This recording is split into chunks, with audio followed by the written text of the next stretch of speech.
Once again, welcome to the show, Shared Moments with Justus. And today, I know you're surprised, I'm hosting the show. Yes. So I have a guest. Ideally, someone will just be sharing their testimony, talking and talking and talking. But today is special. So I'll be having a conversation with one Peter, who has been, for the last 20 years, behind bars. Since 1999 to 2019, he has been behind bars, but now he's a free man. How? Well, that's the conversation.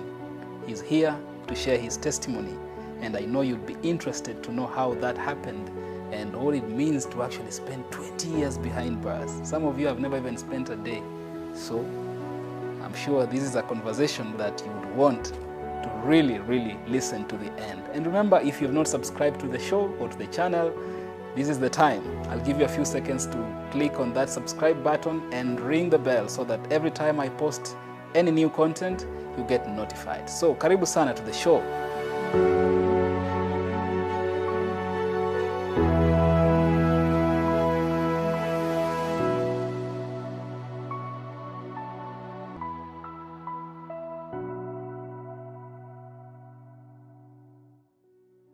Peter has been in prison for the last 20 years. Since 1999, he's been behind bars and was just recently released from prison last year, 2019. So for 20 years, he has not known what it means to be free. Karibu sana, Peter. Asante. And by the way, I need to mention that Peter was not just behind bars for 20 years. He was supposed to be executed. Yes. Kunyongwa. Sindio? Yeah. So he was not just behind bars. So it's actually a miracle that I'm speaking to him right now. Where did it all begin, Peter? Mimi kwanza nilikuwa nafanya na Kenya Police. Na wakati mimi nafanya na Kenya Police, ikakuja ikatokea kisasi mahali. When was that? It was 1995. Wakati niko kazini. Sasa wakati huo mimi nilikuwa sina habari kama iko mtu anaweza kuweka kisasi kama hiyo, sababu you know police saa ingine uwanga wanapenda kuongwa kwa ufupi. Na by that time 1995 I was working at the road block Miritini. Sasa katika hapo Miritini Magendo kakuja container ngapi ya second hand crops. Kumbe iko na escort ya CID. Sasa watu walikuwa na hiyo containers 40 feet, wakawa hawana documents na wamenikuta kazini. Sasa ndio wakati niwaitisha kwa documents, wakawa hawana na hawataki kutoa ongo. Unaona? Wanataka kupita kwa sababu wanajua wako na nini? Escort. Wako na escort nyingine kule. Na mimi sijui, sina habari. Sasa kuitania zile gari, basi wakubwa wote, Coast Province wakasikia, PP wakasikia, DC wakasikia, hata hospitali ndio wakasikia, wote wakakutania wapi? Wakaenda na hizo magari wakasema hiyo escort to provincial headquarters. Sasa mimi nimemaliza, nimeandover kazi hiyo. Sasa nimetoka hapo. Baada ya kama 30 minutes ndio hao CID officers walikuja. Wakaniuliza kwa nini umefanya namna hiyo. Na unajua mimi ndio nilitania na pocket. Kwa nini umefanya namna hiyo wewe? Nikaweza nimefanya nini? Mbona umepea hizo vitu wakubwa? Nikawaambia basi silikuwa sina document, sina escort, mlikuwa wapi? Kitu waliniambia utajua sisi ni nani. Sisi ni kina nani. Na hiyo ikaisha hivyo. Tulikaa almost 3 years to 4. 1999 ndio wananitokezea. Niambia unawatakikana. Kwa sababu hiyo nilikuwa na business nzuri ya Curio. Kuna Curio 2 katika pale Ocean View Beach Hotel. Sasa hapo nikaambia iko shida gani? Ndise yeye anakuhitaji. Anitajia nini? Waniambia utaenda kujua. Mimi kufika huko na rafiki yangu niliweza kufanya nini? Kuonyeshwa jina za criminals. Nikamwambia, criminals hizi unazijua? Nikamwambia mimi siwajui. Enda Central ufumzike hapo. Tukiendelea na uchungu. Mimi hapo ndio nilienda kabisa. Hapo ndio nilienda kabisa kwa sababu kumbe it was just a plan. Nikifika kule nafanywa parade na naonyeshanwa na tapelekwa jela. For what crime? Sasa si polisi wako sai crime bwana. Si utapandikwa criminal. Sasa unajua wakati huo kulikuwa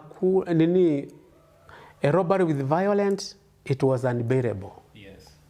Attempting robbery under section 297 it was unbearable. Murder, it was unbearable. Treason, it was unbearable. Sasa mimi nilipandikwa robbery with violence. With violence. Sasa si ndio nikaenda kule nikiona kama mchezo tu. Nikafanya kesi. Kumbe hiyo chain imeunganishwa mpaka hata kwa magistrate. Naona nimefanya kesi mzuri. A single evidence inaweza peleka mtu wapi. Na at the same time there's no description. At the same time nimelete the primary evidence ambayo ni report from the complainant wakati yako fresh kwa mahakama, akakuta hii hainihusu. Sasa mimi nilifanya kunyongwa hivi. Because I know who was the complainant. The complainant is only one person ambaye yeye alikuja akasema anijui. Hakujui. Report ile imeletwa. Hiyo report hata sahi nikikuletea utashangaa. There is no description. It is another report, not robbery. It was just attempting robbery. It is another case. Sasa yule magistrate aliovaru kwa sababu alikuwa amedungwa na polisi. 1999 nikahukumiwa kifo. Hapo nikastuka. Kwanza watu wangu nilikuwa sasa naona ni kesi kidogo siwezi kuwaambia. Ndio ifike mahali unahukumiwa kifo.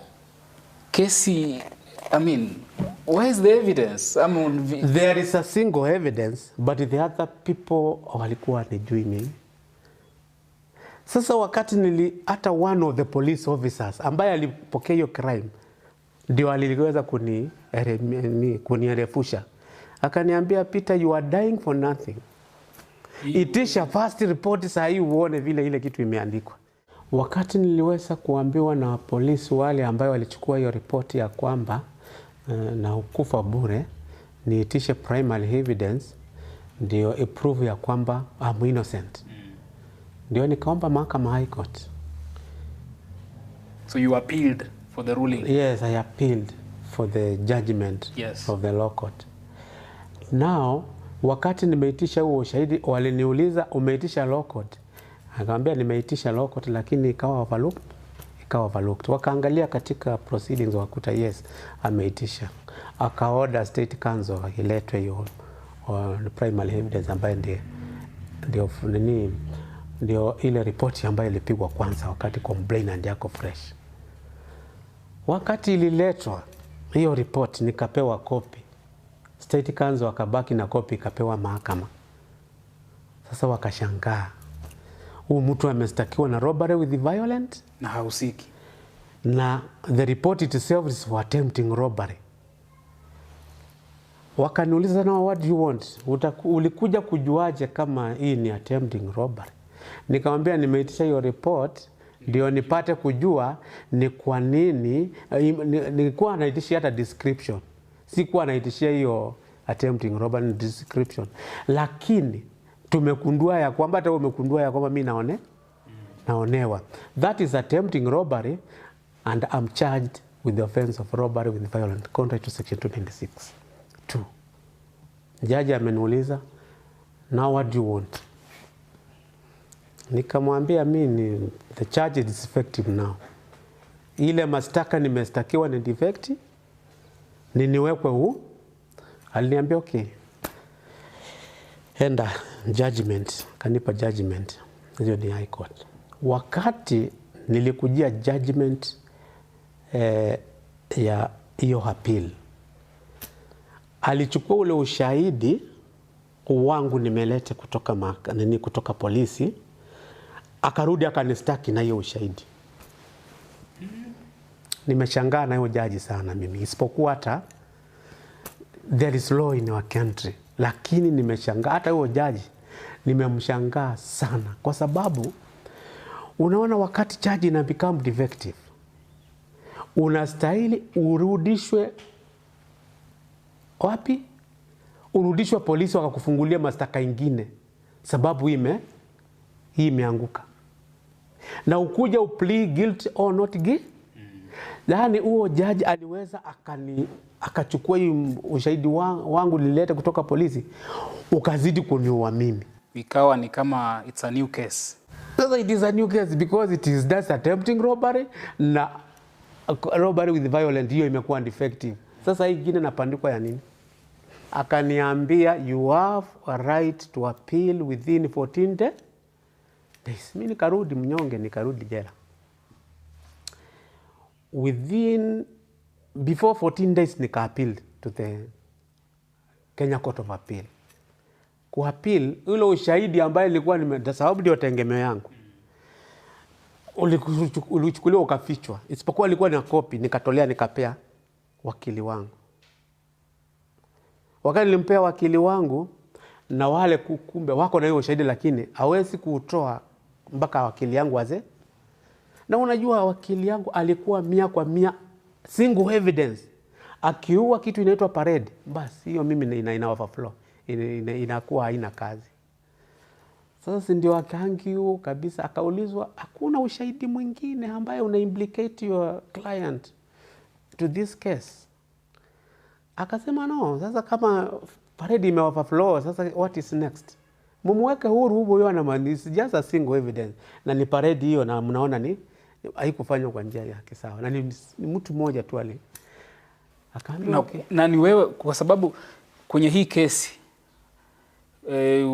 ni wewe ulikuwa implicated peke yako ama kulikuwa na wahusika wengine ambao pia walikuwa kwenye the same case? Kwanza wacha nikwambie, I'm talking the truth. Na mimi naongea ukweli.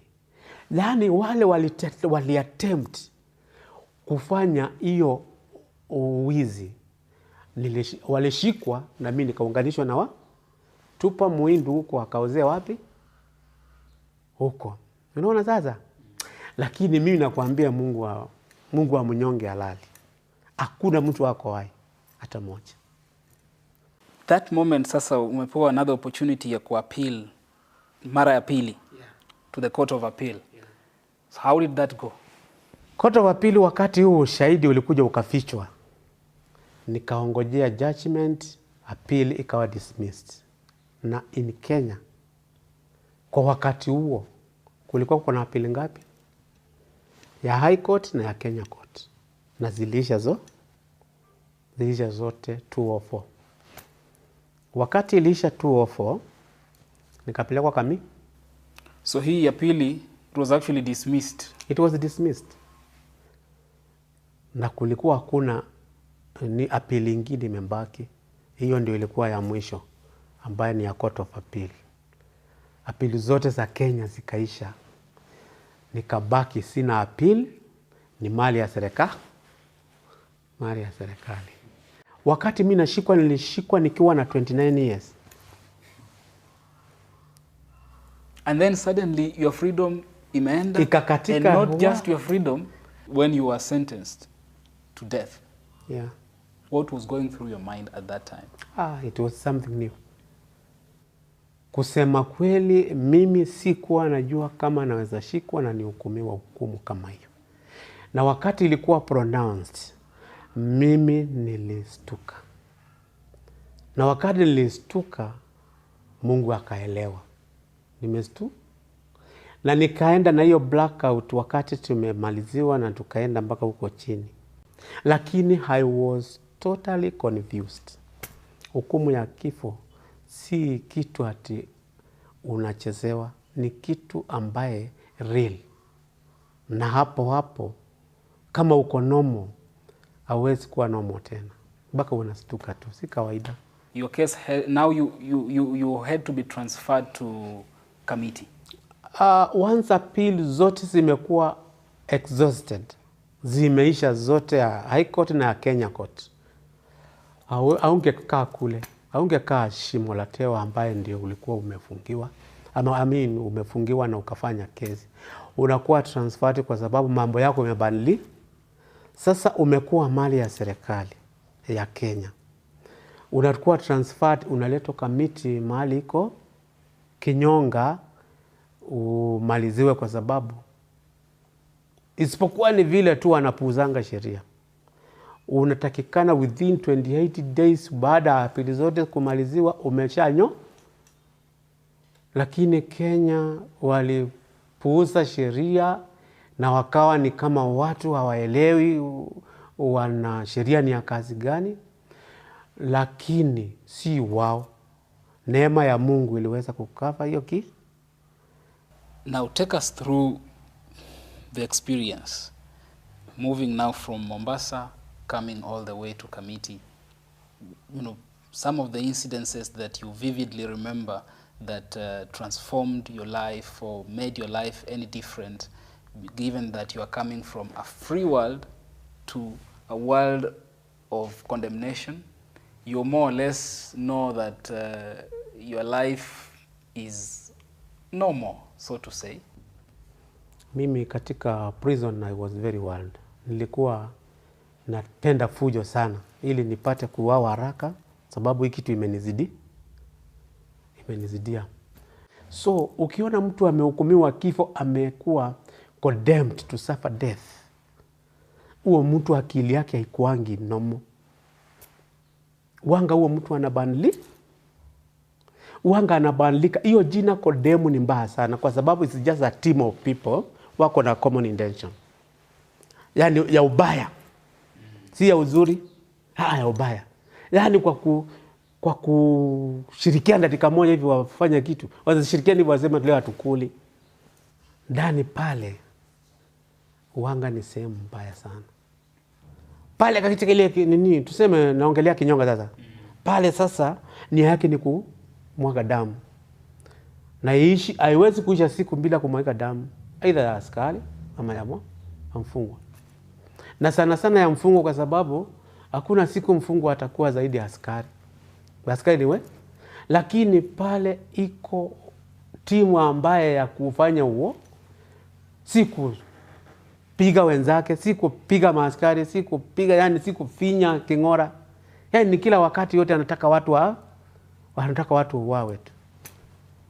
Ni sehemu ambaye shetani uwanga anaengemea pale ndani sana. Watu wale wamekufia prison machoni mangu nimeangalia sana ni wengi. Gonjwa wa kawaida, kupigwa na maaskari, kupigana na wafungwa wenzake, wafungwa kuuana.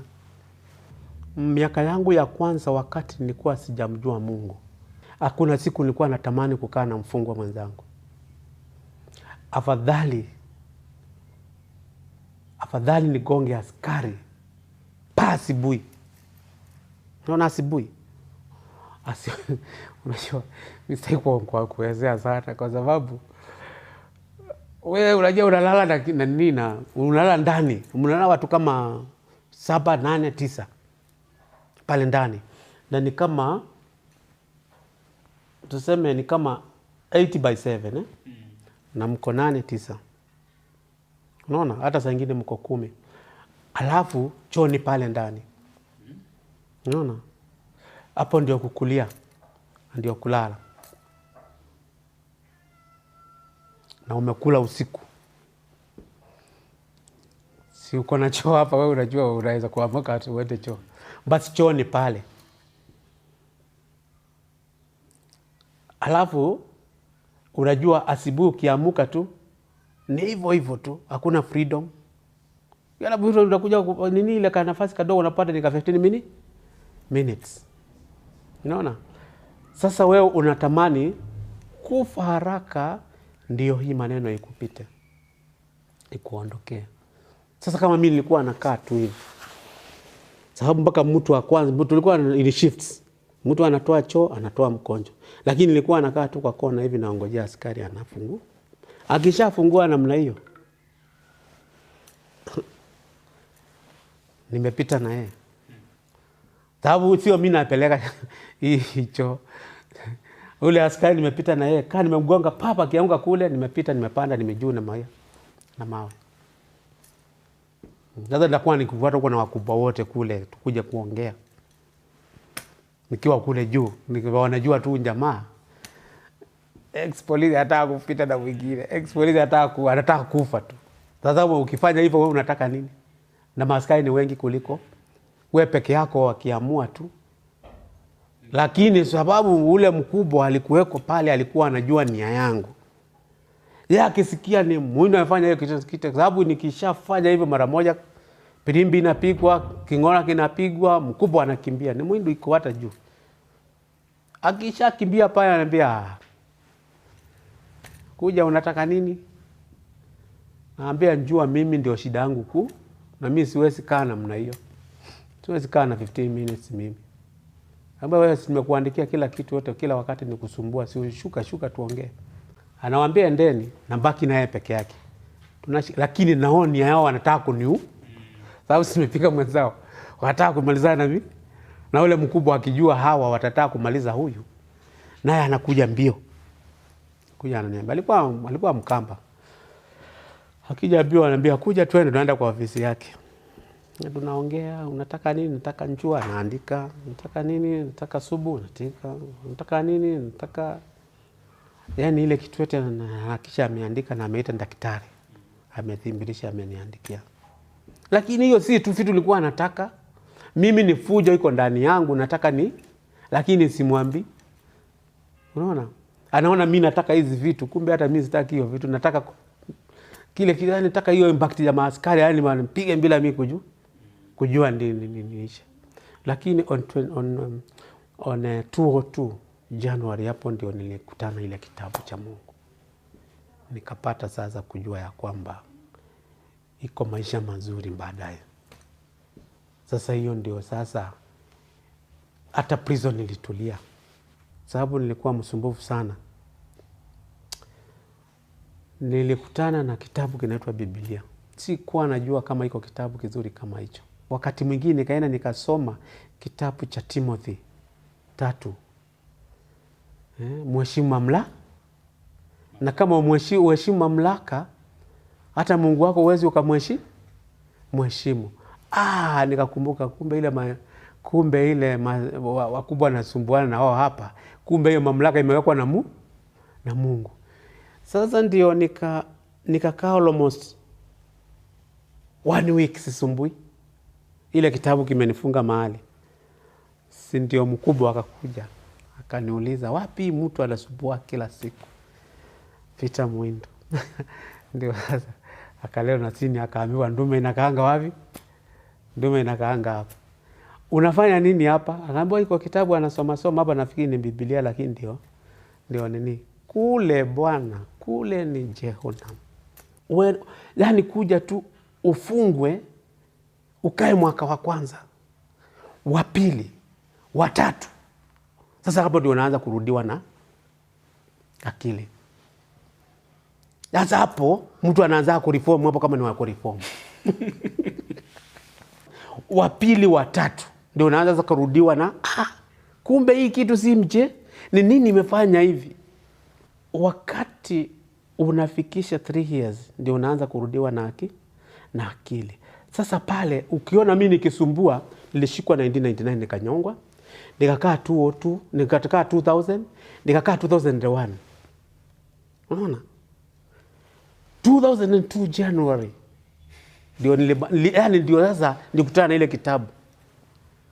Sasa ikaanza kucool me. Yani hiyo miaka ingine 3 nilikuwa na furugana na serikali tu. Na nilikuwa kweli siokopi kitu, kwa sababu nilikuwa nataka kumwaga damu kila wakati, na mimi nia yangu ilikuwa ni niuawe, sababu ikifungo unateseka. Nikikali. Wacha kuteseka, si chakula mimi napewa ya kutosha. Kule ulikuwa unapewa chakula cha kutosha nini, lakini bwana freedom. Kama sasa nilikuwa napewa 15 minutes. Nikiwa kadri nikubiwa kifo tu 15 minutes ya kuota jua. Hapo ndio naingia choo. Hapo ndio naota njua, na hapo ndio naoga. Unaona? Na kama niko na nguo 2 3 ndio nafua. Na kabla ziisha, hata kama sijamaliza nini mbili, time zimeisha, unasikia tani na hakuna mchezo. Kwanza ukicheza unatuangwa mbaya sana, unatuangwa na mwisho wewe unauawa na hiyo umeshindwa na kifungo. Kazi yangu kutoka 2002 mpaka mwisho 2019 ni kuhubiri prison tu. Hata kuuliza tu watakwambia kweli huyu ni mwanajeshi ya mwenyewe, ni mwanajeshi wa Kristo, kwa sababu wakati niliweza kumjua tu Kristo ni mwema ndani ya utu wangu wa ndani, mimi rafiki yangu huofu mimi kwa njia zote zile nilibadilika. Nilikuwa nimepanga mimi kusema kweli, sikufichi. I'm an ex-police officer. Unaona? Siko mapolisi wengi ambaye ni marafiki yangu. Nilikuwa tu nipambanye vile nitapata bunduki. Na yule mtu alinidhurumu niwe moja kwa moja tu. I was to kill them. Iko moja, Kristo hawezi kukuacha katika shida ile. Na mimi kusema kweli, sio watu wote wale walinipeleka jela, ya kwamba walinipeleka jela ati wakiwa na mwongozo wao. Walikuwa wametekwa nyara na moja anaitwa Kristo, ili nikapate kumjua zaidi. Mimi ilikuwa iko sababu ya kuweza kuingia jela, lakini si uhalifu. Sababu mimi sijawahi si kufanya hii kesi, si kufanya uhalifu huyu. Na hata mahali hiyo uhalifu ulifanyika, sijawahi kukanyanga hata na mguu mmoja. Mtu huyo alinitolea ushahidi ya kwamba amefanyiwa wizi. Sijawahi kumuona, isipokuwa nimemuona police station. Sasa nitalaumu nani? Siwezi kulaumu ile askari amenishika, kwa sababu baadaye wakati ufahamu imenirudia vizuri, nilikuja kuona kumbe huu ni mpangilio wa Kristo wa wokovu. August 2008, wakati hukumu ya kifo iliweza kufanya nini? Kuondolewa. Iliweza kuwa commuted to life sentence. Yes. Alafu wakati imekuwa commuted na the former president Mwai Kibaki, sasa ikawa yani kesi zetu siwe reviewed. Iliyo reviewed kwa sababu iko watu wengine wameonewa, iko watu wengine wamehukumiwa hukumu, wanaweza inaweza kuwa reduced, ama inaweza kaa ile, ama mabadilisho wapewe life. Sasa tukawa nafasi, majaji wakafunguliwa na Justice Chief Justice Maraga kawafungua mikono na ile ruling. And this was unprecedented because in the first case you had exhausted all your appeals. Oh, my appeals. So in your own imagination, at no point did you even imagine that there would be something like this ati kesi yako tena irejelewe, because unajua hiyo vitu ilisha. Kulikuwa kuna hata hii petition zilitoka baadaye. It is the new constitution imekuja na this petition. Kulikuwa kuna njia nyingine. Unajua naye Mungu anafanyanga mambo yake ya kutoa kitambo. Anafanya tu vile aliondoa hukumu ya kifo, kwa sababu tutakuja kupita pale. Maranga akiwa yeye ndio alikuwa ni president wa Supreme Court. Aliweza kutoa ruling hiyo ya kwamba yes, it is true that hukumu ya kifo it is illegal in Kenya. Na hata ikiwa hiko, si lazima mtu hukumiwe kifo. Iko hukumu mwingine unaweza kutolewa, either uwe mdogo ama ule ubaki namna hiyo. Jaji mwenyewe, kwa sababu all the judges according to the judge's rule, they have what we call a discretion. Yani wako na uamuzi wao upingwi na sheria unless you appeal. Unaona? Wale majaji wakiwa kama 5 hivi. Maranga akiwa ndio president, ndio walitoa hiyo ruling. Sasa hiyo ruling yote ndio ilikuja ikatuseti huru. Tulikuwa hata mpaka saa hii kitu kinaitwa power of mercy ilishindwa na sisi, kwa sababu wanasema watu wao ni wambaya, hawezi kukaa kule. Unaona? Lakini mahakama mwenyewe ilikuja kuseti hiyo watu huru. Hiyo siku tulikuwa tumetayarishwa kuuawa 2009. Na kuambia tulikuwa tumetengwa nyumba, kila mtu nyumba yake, na hakuna kubadilishwa. Na majina yote wako kwa mkuu kimeifa. Ni askari wenzetu wananiambia bwana hivi. Aone huruma tu. Ni nini? Kwa ile mambo inaendelea hapa. Si unajua sasa wale mazingira tumekaa na wao ndio tukao maana mpaka marafiki ni mpaka atoe si. Ile siri ya ofisi zote ile inafanya iko tunajua. Lakini ufanye nini? Uko ungoje. Mpaka siku hiyo ready huyu Kibaki alitumiwa kama chombo akaweza kwenda kubadilisha hukumu ya kifo kwa life. Mkubwa si alikuja. Alisema kama Nebukadneza. Alikuwa anaitwa Maweo. Alisema kama Nebukadneza vile alisema. Mungu mnayeomba ndio Mungu. Unajua nyinyi mlikuwa mnakuwa nini 209. Sisi uko mtu ameongea. Sisi tumewekwa huru. Sisi tukajua wewe ongea tu. So tangu hiyo siku kesi sasa ikawa kesi zenu zinaweza kuwa reviewed zikarudi kotini tena. Direct nilipatition. Nilirudi Mombasa 2010. Wakatolewa kamiti. Sasa kamiti tu. Wakati hukumu ilibadilishwa ya kifo. Nilikaa kimiti kidogo kama 209 na 2010. Nikaenda mkarudi Mombasa. Kufika Mombasa hivi mara moja my family nao wamefika kule. Nimeisha partition mara moja nao wamechukua wamesukuma. Imesikizwa na majaji ngapi? Wakaikataa.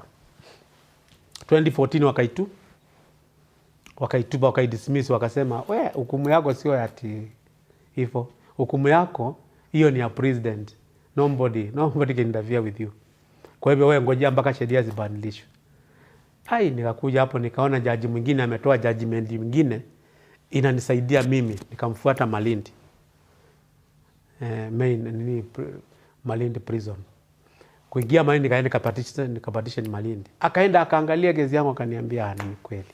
Wewe unastahili kwenda nyumbani. Sasa hiyo nilikuwa na 18 years. Akaniambia umekaa jela sana, lakini bwana wewe ile stage umefika si ya kunguzwa na mtu. Hiyo wacha tuache. Wacha tukupe hope ya kwamba sheria zitabadili na ukibadilisha faili yako tuko naye tutakuita. Hata kumaliza mwezi paka pigwa transfer. Mimi nikakuyaza nikatulia nikasema Mungu wewe ndio utateremka kwa sababu baba wanadamu ameshi. Nikakaa nilikuwa na kasimu kangu nimejifichia mahali. Najua prison bana kule watu wako akili mingi sana. Unajua mahali iko watu. Unajua huwa nataka uniambie kama ni ukweli huwa tuna make jokes hapo ukipata message ya conman naambia tuma pesa fulani kwenye hii namba then we say these are people from Kamiti. Waje nikwambie it is true. Usidanganywe na mtu. Nakwambia mfungwa akipata simu anafanya nini? Shetani anamuingia anamwambia okay, unastahili kuwa na pesa wapi? Lakini zikitoka raia utaiba na mradhi wako na njia ya kuiba. Hii simu zote ni maaskari analeta. Sio mwingine. Mfungwa hawezi kwenda huko raia. Mafungwa hawa, maaskari hao unaona ni marafiki ya wafungwa. Hata akipewa shilingi 2000 anaenda analeta simu labda 500. Unaona ako na 1500 zake. Sasa ndio wamejaza ni kule. Kasimu hiyo simu yangu nilikuwa root up na nikasema mimi sipigii mtu yoyo. Hata familia sipigii hata moja. Lakini siku hata my law huyo ndio nilikuja nikakuta. Missed call zake ngapi? 3. Mimi nikajua tu ni mtu amekufa nyumba. Sababu nilikuwa siwapigie. Sasa wakati huyo nikuta missed call 3, nikampigia tena nikamuuliza shiko shida gani? Iko kitu mbaya? Akaniambia hakuna kitu mbaya lakini si unajua sheria zimebadilika. Nikamwambia zimebadilika namna gani? Zile partitions ulikuwa nazo zote tunataka usitarishe kwa lawyer moja anaitwa Sai. Huyo ni wa familia yetu. Ako tayari kukusaidia kesi ya. There is a contradiction of law under section 297(2) of the Penal Code. This law contradicts section 389 ya Penal Code ya Code. Ya kwamba 297(2) inasema 1 or 2 wakiwa wako armed with dangerous weapon na wame assault ama wameudi somebody, wanastahili kuhukumiwa kifo. Lakini 389 inasema ya kwamba mtu kama amehukumiwa hukumu ya kifo ama life, lakini kesi ni attempting robbery, astahili kufungwa zaidi ya miaka saba. State Council wakaulizwa na Ogolla, is there any contradiction between those two sections of the law? Akasema yes, and why Muindu is in prison now is 20 years. Section of the law inatuambia afai kufungwa zaidi ya miaka saba kama hiyo hukumu imempata. Kwa nini amekaa 20 years? Kwa nini hii sheria imekuwa overlooked? Akasema leo I cannot overlook. Alisema atasimama na sheria. Na siku hiyo mimi wakati nilipewa judgment on 28th March 2019, Mungu akaonyesha utukufu wake, nikawekwa huru. I want you to paint a picture for us of that particular day when you were set free. What were your expectations on that day as you walked to that judgment? Unajua sisi tumekuwa tumefanya petition, tumefanya appeal, sinakataliwa. Tumefanya petition, kama nilikuwa nimefanya petition 2, zote zimekataliwa. So nilikuwa naona tu, nilikuwa tu naona kama kawaida tu. Nilikuwa naona itakatali, na nilikuwa sina mood sana ya kuachiliwa. Nimekuja lakini sina mood sana ya kuachiliwa. Lakini kila mtu akija anambia Muindu bana, umeenda nyumbani. Sasa mimi sikuelewi, hata sikusikii, sikutilii maana, kwa sababu mimi najua ya kwamba ni mingi sana nimepi. Majaji 9, unaona kama ni kitu ngapi? Na wote wanakuja wanadismiss. Nilikuwa nimezoea, lakini Justice Ogolla alisoma hiyo judgment nikiwa namsikiliza vizuri. Akakuja akaniconvince na ile judgment ya kwamba ni kama ananiwachilia. Akakuja akasema there is a contradiction between the section of the law. And if this court proves that there is a contradiction, benefit to the accused. Nikasikia wa na there is. Nawachiliwa. Akasoma hiyo judgment, akarudia hapo. Hata akikuja kuniwachilia siku nilikuwa nimeenda blackout. Unajua watu walikuwa wamezoea tumerudi ile waka wa marafiki sana. Sasa wametujua. Wale maaskari watujua wote. Prison wenyewe wamezoea na wametujua na wanataka tuachiliwe. Kwa sababu tumereform. Sikuwa najua kama naweza waachiliwa. Lakini wakati walitoa hizo vitu nikajua hapa nimepata max kidogo. Judgment wakati ilitolewa hizo vitu zote alikuja akatoa yote. Nikikuletea judgment yangu utashangaa. Alisoma zote, akasoma zote. Nikaona hapa kweli nimepata benefit. Kuendelea hapa mimi nilipiga mle. Wakati ile contradiction ilikuja ikapatikana, hivi na ikathibitishiwa it is true. Nilidhulumiwa mimi hapo ndo nilipikamia blackout. Nikajua kumbe naenda ulimwengu mwingine. Sasa kutokea hapa mimi nilijiengemeza tu kwa kaukuta hivi, sababu nilikuwa nasimama na nikateremka chini, nikakaa chini. Ile kitu imenistua ni mshindo wa koti. Kuangalia hiyo mshindo ni wa nini, nikaona dadangu ameruka tena ametupa mikono. Koti imepiga makofi. Kumbe nimewachiliwa. Na mimi nimeslide. Nikapewa nataka kama 2-3 hivi. Na ule jaji akaniuliza, kwa kitu naweza kuambia mahakama hii? Mimi nilimwambia jambo moja. Mungu aliye hai, aliyekuweka hapo ni akubariki. Kwa sababu haya mambo ulifanya si wewe, ni yeye aliye juu, na siku ya leo alikuwa umeipanga. Kwa hivyo nimesema asante kwa Mungu na kwa hii mahakama. Na basi akaniambia kitu moja. Umethibitishiwa, umereform, you go back to community from today. It was on 28th March 2019 ambayo ndio siku niliona nchi ingine. For the last 20 years in prison. Yes. How was that transition? Because, as you say, 20 years is no small time. 20 years is a lifetime to many people. Yeah. So you have not known any other life for the last 20 years other than prison life. Yeah. And then suddenly your freedom has been declared. Nimekuta familia wakati nimewachiliwa iko tayari kunipokea. Your family? My family.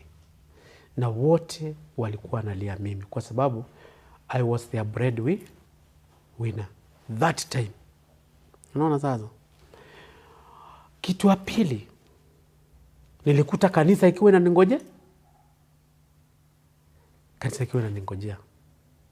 Sasa kutoka wakati huo sijawahi kutoka mikononi ya kanisa.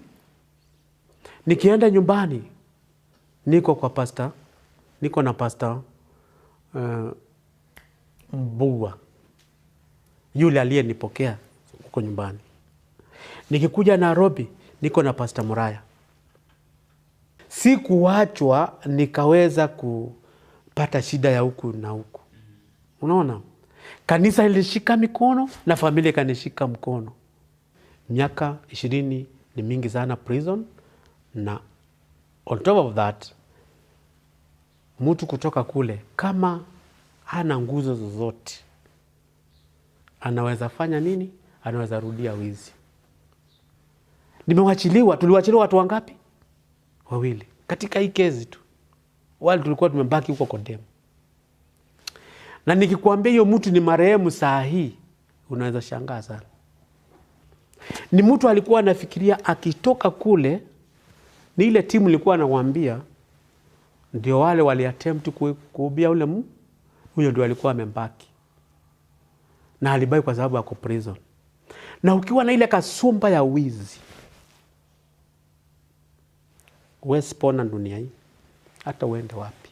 Najua kuna mengi hatujazungumzia, lakini of course we can't talk about everything, but for the much that we've been able to share, I'm really grateful, and I hope that it's going to be an eye-opener to many out here who this information has come in handy for them. Kabla tumalize, labda tu, it has been now almost 2 years, and from the dismissal of your case, it's very clear that your rights were violated, and you were in custody when you were not supposed to be in custody. Legally, is there any avenue or room for you to perhaps seek for either compensation or something of that sort for the years that have been, for your years that have been wasted, 20 years that you've wasted? I'm saying wasted because according to you, those years were not a waste. They were the beginning of something beautiful, which led to your relationship with Jesus Christ. But apart from that, of course, there were years that you were not free. You were in custody, wrongly accused. Is there anything you perhaps looking forward in that line? Yes, most of my friends are just advising me to demand the compensation. But in my heart, it is true that hiyo wazo haijakujia siku moja ya kuwa compensated. Naweza kuwa compensated kusema kweli, lakini hiyo spirit haijakujia. Wajua kwa nini? Kitu wa kwanza sijaseto. Kwanza mambo hiyo ya mahakama ama prison, nataka iniondoke akilini kabisa. Sababu haikunifanya mzuri. Sababu mimi nimedhulumiwa kwa muda nikiangalia na macho, hii ni dhuluma nafanyiwa na mwanadamu. Sijawaza habari ya compensation. Ile the most important thing, najua Mungu mwenyewe atanilipa marandufu. Hata without the compensation, mimi niko na hakika Bwana aliye juu mbinguni, yule aliyenitoa prison, kwa sababu si mwanadamu aliweza kunitoa prison, sijalipa even a single cent. Unaona? Kwa hivyo avenue zote nimepita, hakuna ndugu nimeweza kutoa ama familia ikatoa. Nimewachiliwa bure, kwa sababu imeandikwa ya kwamba ulitekwa nyara bure na utakombolewa bure. That's what I know. Usidanganywe kama mtu akitoka prison kama ni raia wa huku. Hapana. Mpaka ujulikane na serikali. Na ukijulikana na serikali, wewe ni mtu mzuri, mpaka uwe na good conduct. Certificate of good conduct. Because that is the other thing I wanted to ask you, if you've been able to perhaps get access to some of these documents that would then make you, in terms of recognition as a citizen and things like that. Nimeshapata driving license, niko tayari naye. Nimeshapata kitu kinaitwa certificate of good conduct, nimekuwa cleared na CID that you are a good person. Unastahili sasa kunini kila kitu yote. Nimeshapata Teams account, nimefanya so many courses. Sasa mimi ni raia mwema in this country. Najivunia kuwa Bwana ako karibu na mimi. Na mimi kila wakati namuomba chochote nitakayo. Na hakuna siku nimewahi kulala na njaa tangu nitoke prison. Nikalala hivi hadi sijakula. Hakuna. This is one of those conversations that inspires more than anything. It's something very encouraging that amidst all our affliction and challenges, there is a God whom if we turn and look at, then we can be able to overcome anything that is thrown our way. Tumeshukuru sana kwa kuja kwako kwenye show siku ya leo. So our viewers, thank you so much for your time. I think above all, you've been encouraged and motivated in a way to be able to look on the positive side, because, it's given. There's so much negativity, there's so much affliction, that if you chose to concentrate on that which is hurting, then you will have every reason not to move forward. But from today's testimony, I think it's clear that God can use any circumstance that you find yourself in to be able to uplift you and to even mold you for the better. And so let's keep moving. Let's keep doing that which we have committed ourselves to be doing, and God is going to use it mightily. That brings us to the end of our conversation this evening. But remember, if you have not been able to subscribe to our channel, kindly subscribe to our channel, Shared Moments with Justus, and share these messages with some of your friends. You never know who you might be able to reach, not necessarily directly by speaking to them, but by sharing some of these content that we have been bringing your way. Until next time, see you and God bless you.